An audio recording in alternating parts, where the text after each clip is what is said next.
ከሱረቱል ካፍ የመጀመሪያ 10 አንቀጾችን የሐፈዘ ሰው ከደጃል ፊትና አላህ ይጠብቀዋል አሉ ነብዩ ሰለላሁ ዐለይሂ ወሰለም። ሱረቱል ካፍን የጁሙዓ ቀን የቀራ ሰው አዳአ ለሁ ለቀራው ሰው ይበረለታል ሚን ኑሪ ከብርሃን ማ በይነል ጁምዓተይኒ በሁለቱ ጁሙዓዎች መሃል ያለው በሙሉ አላህ ተባረከ ወተዓላ በብርሃን የተሞላ ጉዞ ህይወት ያደርግለታል። የሱራው መጨረሻ ላይ ደግሞ ከፈተናዎች ሁሉ ከሁሉም አይነት ፈተና መዳን የምንችልበትን መጠበቅ የምንችልበትን መንገድ ነግሮናል።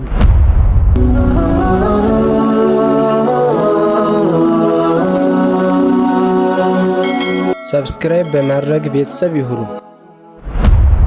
الحديث السادس والثلاثون 36ኛው ሐዲስ فضل سورة الكهف سورة الكهف መቅራት ትሩፋትና ፈዲላ የሚታይበት ሐዲስ ሲሆን أبو الدرداء رضي الله عنه عن النبي قال نبي قالوا من حفظ 10 آيات من أول سورة الكهف عصم من فتنة الدجال كسورة الكهف يمجمريا 10 አንቀጾችን የሐፈዘ ሰው ከደጃል ፊትና አላህ ይጠብቀዋል አሉ ነብዩ ሰለላሁ ዐለይሂ ወሰለም። رواه مسلم وأبو داود إمام مسلمنا أبو داود የዘገቡ ሲሆን وفي رواية በሌላ ዘገባ من حفظ من خواتيم سورة الكهف ከሱረቱ الكهف ማብቂያ መጨረሻ አካባቢ 10 አንቀጾችን ይሐፈዛል። وفي رواية من آخر الكهف خواتيم እና آخر معناه አንድ ነው፣ መጨረሻ ማብቂያ ማለት ነው። وعن النواس بن سمعان الكلابي رضي الله عنه في الحديث الطويل النواس بن سمعان رجم بهونو حديث كنبي እንዳስተላለፉት قال ذكر رسول الله الدجال النبي عليه الصلاة والسلام دجالنا وسو ثم قال كزمالو فمن رآه منكم كننت وست مسيح الدجال يايونا ያገኘው ሰው فليقرأ عليه السلي ينببበት فواتح سورة الكهف የሱረቱ الكهفን መግቢያ 10 ሱራዎች 10 አንቀጾችን ያንበበበታል። رواه ابن ماجه وصححه الألباني. وعن أبي سعيد الخدري أن النبي عليه الصلاة والسلام قال من قرأ سورة الكهف في يوم الجمعة سورة الكهفن የጁሙዓ ቀን የቀራ ሰው أضاء له ለቀራው ሰው ይበረለታል ሚን ኑሪ ከብርሃን ማ በይነል ጁምዓተይኒ በሁለቱ ጁሙዓዎች መሃል ያለው በሙሉ አላህ ተባረከ ወተዓላ በብርሃን የተሞላ ጉዞ ህይወት ያደርግለታል። رواه البيهقي وحسنه الألباني وشيخنا عبد الله السعدان. እነሆ ሱረቱ الكهف ቁርአን ውስጥ ልዩ ትሩፋትና ፈዲላ ካላቸው ሱራዎች መሃል አንዷ ስትሆን በሱረቱ الكهف ተያይዞ ሁለት ፈዲላ ይገኛል። አንደኛው ሱረቱል ካህፍን መጀመሪያዋን አሊያ ደግሞ መጨረሻዋን መቅራት ከመሲህ አደጃል ፈተና ይጠብቃል። መሲህ አደጃል ሸሩ ጋኢብን ወንተበር መምጣቱ የሚጠበቅ መጥፎ ነገር ቢኖር መሲህ አደጃል ነው። ሁሉም ነቢያት ህዝቦቻቸውን ከመሲህ አደጃል ፊትና አስጠንቅቀዋል። ያውም የሚመጣው አኺር ዘመን ላይ ቅያማ ምትቆምበት አካባቢ ላይ ከመሆኑ ጋር ሁሉም ነቢይ ኡመቱን አስጠንቅቋል። ይህም አደገኝነቱን ለማሳየት ነው። ነቢዩ ዓለይሂ ሰላቱ ወሰላም ነቢይ ሆኖ ለህዝቡ መሲህ አደጃልን ያላስጠነቀቀ የለም። ስለሱ ምልክት ማንም ያልተናገረውን እኔ ልንገራችሁ፣ እነሆ እውር ነው፣ የእናንተ ጌታችሁ እውር አይደለም አሉ ነቢዩ ዓለይሂ ሰላቱ ወሰላም። አንድ አይኑ ያያል፣ ሌላኛው አያይም ማለታቸው።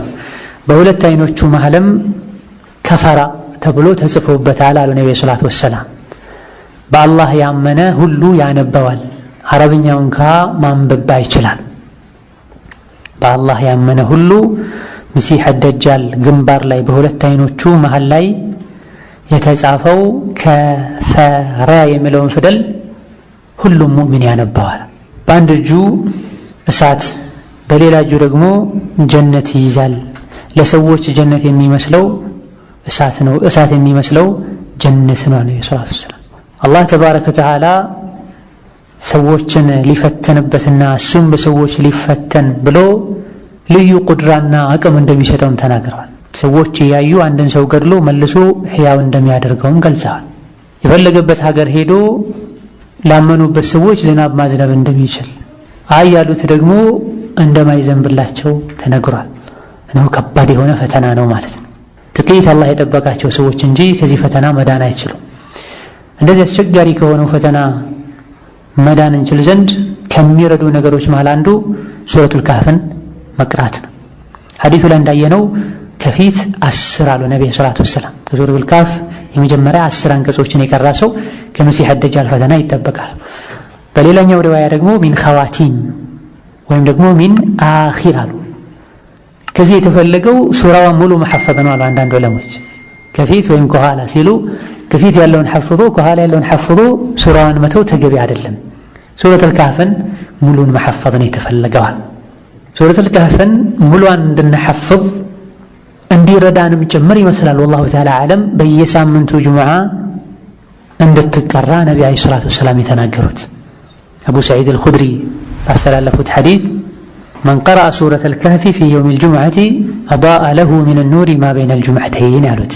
በዚህም ጁሙዓ ቀን ሱረቱ አልካህፍን መቅራት ሱና መሆኑን እንረዳለን። ሐዲሱ ሰሒህ ነው ደዒፍ ነው በዑለሞች መሃል ኺላፍ አለበት። ራጂሑና የተሻለው ሐዲሱ ሐሰን ነው ሰሒህ ነው ይሰራበታል። ጁሙዓ ከሚደረጉ አደቦችና ልዩ ተግባራቶች መሃል አንዱ ሱረቱል ካህፍን መቅራት ነው።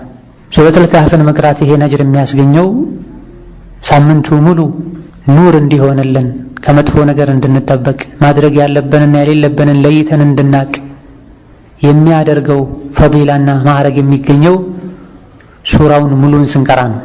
ብዙ ሰዎች ከፊት 2 ገጽ ቀርተው ያቆማሉ። ሌሎች ግማሹን ቀርተው ያቆማሉ። ሌሎች ደግሞ ዘግይተው በመምጣታቸው ምክንያት የተወሰነ እንደቀሩ አዳን ሲልባቸው የቀረውን ይተውታል። ጊዜው ሰፊ ነው። ጁሙዓ ጠዋት ፈጅር አዳን ካለበት ጊዜ ጀምሮ መግሪብ አዳን እስኪል ድረስ በሙሉ የውመል ጁሙዓ ነው የሚባለው። በዚህ ሰዓት 20 ደቂቃ 15 ደቂቃ ቁጭ ብሎ ሱረቱ አልካህፍን መቅራት አለመቻል ሐቂቃ ከኸይር መነፈግ ነው። የውመል ጁሙዓ የዒባዳ ቀን ነው። እንደነጋ ከወዲሁ ተዘጋጅተን በጊዜ መስጂድ ልንገባ ሱና ሶላቶችን ልናበዛ ሱረቱል ካህፍና ሌሎችንም ሱራዎችን ልንቀራ ይገባናል። ለመጀመሪያ ሰዓት አንደኛው ሰዓት ላይ ጁሙዓ ቀን መስጂድ የገባ ሰው ግመል ሰደቃ እንደሰጥ እንደሚቆጠርለት ነብዩ ሰለላሁ ዐለይሂ ወሰለም ተናግረዋል። መጨረሻ የሚገባው ሰው ደግሞ እንቁላል ሰደቃ እንደሰጥ እንደሚቆጠርለት ነብዩ ሰለላሁ ዐለይሂ ወሰለም ተናግረዋል። ከዛ በኋላ መላእክቶች ሁሉ መመዝገብ እንደሚያቆሙና ኹጥባ ለመስማት እንደሚቀመጡ ገልጸዋል አለይሂ ሰላቱ ወሰላም። ፈተናን በገባን ቁጥር የምናገኛቸው በርካታ ፈዲላዎች አሉ። መላእክት እስትግፋር ያደርግለታል ብለዋል ነብዩ ሰለላሁ ዐለይሂ ወሰለም። ውዱእ አድርጎ ማንንም ሳያናግር ሶላትን እየጠበቀ መስጂድ ቁጭ ያለ ሰው መላእክቶች አላሁመ እግፊር ለሁ ወርሐምሁ ይላሉ ብለዋል። ይህ ትልቅ የሆነ ፈዲላ ነው። ጁሙዓ ቀንም ሌላ ቀንም ማለት ነው። 3 ሸርጦች ከተሟሉ አንደኛው ውዱእ አድርጎ ከቤቱ ከወጣ፣ ሁለተኛው የወጣበት ዓላማ ሶላትና ዒባዳ ከሆነ፣ ሌላኛው ውዱእን እስካላጠፋ እስካላፈረሰ ድረስ። አንዳንድ ሪዋዮች ላይ እንዳለው ወለም ይሐዲት አሐደን አሉ ከማንም እስካልተናገረ ድረስ። በዚህ መልኩ ልቡን ሰብሰብ አድርጎ እስትግፋር ያደረጉ ቁርአን እየቀሩ መቀመጥ ትልቅ ፈዲላ አለው። ጁሙዓ ቀን ደግሞ እንደ ሱረቱል ካህፍ ያሉ ሌሎችም ፈዲላዎች አሉ። ሶላት አለ ነቢ ማብዛት፣ ሱረቱ አልካህፍን መቅራት፣ 2 ረክዓ ኢማሙ እስኪመጣ ድረስ ዝም ብሎ መስገድ ይቻላል። ሳምንታዊ ራሳችንን የምንገመገምበት ዝክር የምናበዛበት የዒባዳ ቀን ልናደርገው ይገባል። በላጩ ፀሐይ ከወጣች በኋላ ቢቀራ የተሻለ ነው ያሉ ዑለሞች አሉ። የውመል ጁሙዓ ፀሐይ ከወጣች በኋላ ቢቀራ የተሻለ ነው ያሉ ዑለሞች አሉ። ላኪን እንደ ሸሪዓ ቀን ከተባለ በሸሪዓ የውም ፉላን አልየውም አልፉላኒ ከተባለ ፈጅር አዳን ካለበት ጊዜ ጀምሮ ፀሐይ ጠልቃ መግሪብ አዳን እስኪባል ያለውን ጊዜ ለመግለጽ ነው። ሱረቱል ካህፍ በየሳምንቱ ጁሙዓ እንድትቀራ የተመረጠችበትና ይህ ፈዲላ እንዲኖራት ያደረገው ውስጧ ላይ የተለያዩ አስተማሪ ነገሮች ስለተካተቱባት ነው። አብዛኞቹ ሱራ ውስጥ ያሉ መዋዲዖች የቅሳ ጉዳይ ናቸው። በቅሳ መልኩ ተደርጎ 4 ጉዳዮች ተዳሰዋል።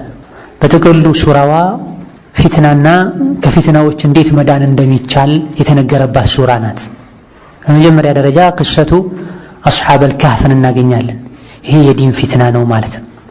በዲናችን ፊትና ሲገጥመን ምን ማድረግ አለብን? ከአስሓቡል ካህፍ ቅሳ መማር እንችላለን። ዲናቸው ላይ ፈተና ሲመጣባቸው ምን አድርገዋል? ሸሽተዋል።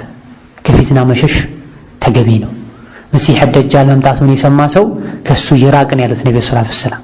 የትኛውም አይነት ፈተና ሲመጣ ከፊትናው መሸሽ፣ መራቅ፣ ራስን መጠበቅ እንጂ እስቲ ምን ተባለ ልስማ ልሂድ ብሎ ራስን ለፊትና ማጋለጥ ትክክለኛው አካሄድ አይደለም። ሁለተኛው ቅሳ አስሓቡ አልጀነተይን ሲሆን ይሄ የገንዘብ ፊትና ነው። ከገንዘብ ፊትና መዳን የምንችለው ዱንያ በሙሉ ጠፊ እንደሆነች በማወቅና አላህ የሰጠን ነገር በሙሉ አኼራ ላይ እንደሚያስጠይቅ በመረዳት ሲሆን፣ ሶስተኛው የነቢዩላህ ሙሳና የኺድር ታሪክ ነው። ይህ ደግሞ የዕልም ፊትና ነው። የዕልምን ፊትና መከላከል የምንችለው ምንም እንኳ አንድ ሰው በእውቀቱ ቢደነቅ ከሱ ይበልጥ አዋቂ እንዳለ በማወቅና የሰው ልጅ ብዙ ላያቃቸው የሚችሉ ነገሮች እንዳሉ በመረዳት ነው። አራተኛውና የመጨረሻው ቅሳ ቅሰቱ ዙልቀርነይን ሲሆን ይህ የስልጣን፣ የክብር፣ የገንዘብ ፊትና ሲሆን ከዚህ ፊትና መዳን የሚቻለው በኢኽላስ ነው። እንደዚሁ ደግሞ ነገ አላህ ፊት ቆሜ ስለ እያንዳንዱ ነገር እጠየቃለሁ በማለትና አላህ ዘንድ ከመጠየቅና ከመቀጣት እድን ዘንድ አላህ በሰጠኝ ስልጣኔ ሐቅን የበላይ ላደርግ፣ ባጥልን ልዋጋ ይገባኛል ያሉ እንደሆነ ከፊትና መዳን ይቻላል። የዚህ ሁሉ ፊትና የነዚህ ፊትናዎችም ይሁን ሌሎቹ ፊትናዎች ዋና አስካሻቸው ሸይጣን ነውና ስለ ሸይጣንም እዛ ሱራ ተነግሯል። አላህ ተባረከ ወተዓላ ወኢዝ ቁልና ሊልመላኢከቲ እስጁዱ ሊአደም ፈሰጀዱ ኢላ ኢብሊሰ ካነ ሚነል ጂኒ ፈፈሰቀ ዐን አምሪ ረቢህ ብሏል። እነሆ አላህ ወደ ኸይር ይጣራል፣ ኢብሊስ ወደ ሸር ይጣራል። የኢብሊስን ጥሪ ተጠንቀቁ፣ እነሁ የራኩም ምን ሐይሱ ላ ተረውነሁ፣ ግልጽ የሆነ ጥላታችሁ ነው፣ ተጠንቀቁት፣ ወዳጃችሁ አታድርጉት። ቢእሰ ሊዛሊሚነ በደላ፣ አላህን ትተው ሸይጣንን ወልይና ረዳት የሚያደርጉ አላህን ትተው ሸይጣንን የሚታዘዙ ሰዎች ራሳቸውን በዳዮች ናቸው ብሎ አላህ ተባረከ ወተዓላ ነግሮናል። የሱራው መጨረሻ ላይ ደግሞ ከፊትናዎች ከሁሉም አይነት ፊትና መዳን የምንችልበትን መጠበቅ የምንችልበትን መንገድ ነግሮናል። ቁል ኢነማ አነ በሸር ወመን ካነ የርጁ ሊቃአ ረቢህ ፈልየዕመል ዐመለን ሷሊሐን ወላ ዩሽሪክ ቢዒባደቲ ረቢህ አሐዳ ተብለናል። እነዚህና መሰል የሆኑ ወሳኝ የሚባሉ ነጥቦችን የያዘች ሱራ ናት። በመሆኑም ሱረቱ አልካህፍን ልንሐፈዝና በተለይ የውመል ጁሙዓ ልንቀራ ይገባናል። በአንዳንድ ዑለሞች አስተያየት መሰረት ሐሙስ ማታም ጭምር ትቀራለች ሱረቱ አልካህፍ። ሐሙስ ማታ እንደዚሁ ጁሙዓ ከፈጅር እስከ መግሪብ ባለው ሰዓት የተመቸን ቦታና ጊዜ ላይ መቅራት ይቻላል። ሐዲሱ የሚያመላክተው በቀኑ ክፍለ ጊዜ እንደምትቀራ ነው። ሶሒሑም ራጂሑም ይህ ነው። هذا والله تعالى أعلم وصلى الله وسلم وبارك على عبده ورسوله محمد وبالله التوفيق.